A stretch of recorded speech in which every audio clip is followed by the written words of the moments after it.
হরে কৃষ্ণ। প্রতিটি একাদশীতে নির্দিষ্ট একাদশী মাহাত্ম্য শ্রবণ এবং কীর্তন করা উচিত। এখন আমি অন্নদা একাদশী মাহাত্ম্য পাঠ করছি। অন্নদা একাদশী। এই ভাদ্রবতী কৃষ্ণপক্ষিয়া অন্নদা একাদশীর মাহাত্ম্য ব্রহ্ম বৈবর্ত পুরাণে বর্ণনা করা হয়েছে। মহারাজ যুধিষ্ঠির বলেন, হে কৃষ্ণ, ভাদ্র মাসের কৃষ্ণপক্ষের একাদশীর নাম কি তা শুনতে আমি অত্যন্ত আগ্রহী। শ্রীকৃষ্ণ বললেন, হে রাজন, আমি সবিস্তারে এই একাদশীর কথা বর্ণনা করছি, আপনি একাগ্রচিত্তে শ্রবণ করুন। ভাদ্রের কৃষ্ণপক্ষিয়া একাদশীকে বলা হয় অন্নদা।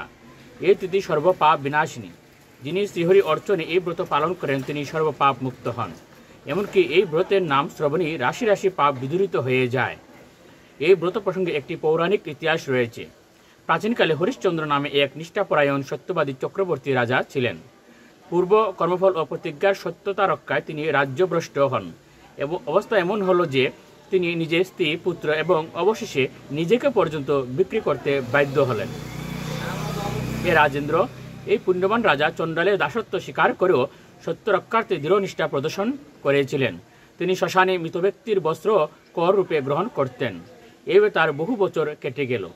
দুঃখ সাগরে নিমজ্জিত হয়ে কি করি, কোথায় যাই, কিভাবে এই দুর্দশা থেকে উদ্ধার পাই, এই চিন্তায় তিনি দিন রাত্রি বিভোর হলেন।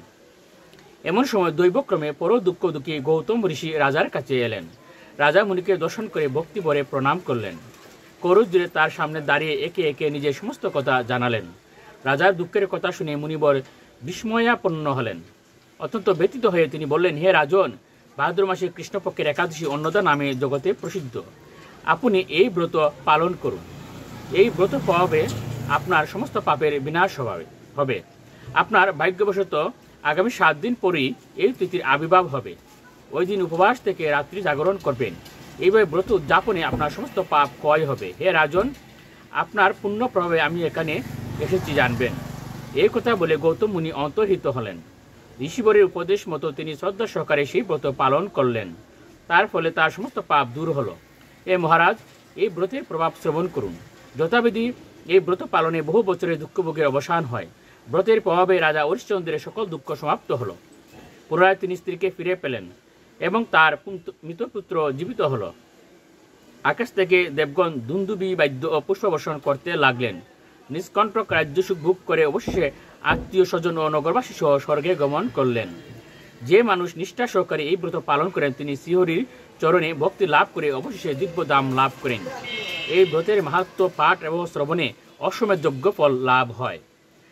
প্রত্যেকে প্রতিটি একাদশী পালন করুন এবং প্রতিটি একাদশীতে নির্দিষ্ট একাদশী মাহাত্ম্য শ্রবণ এবং কীর্তন করুন। হরে কৃষ্ণ মহামন্ত্র জপ করুন এবং সুখে জীবনযাপন করুন। হরে কৃষ্ণ।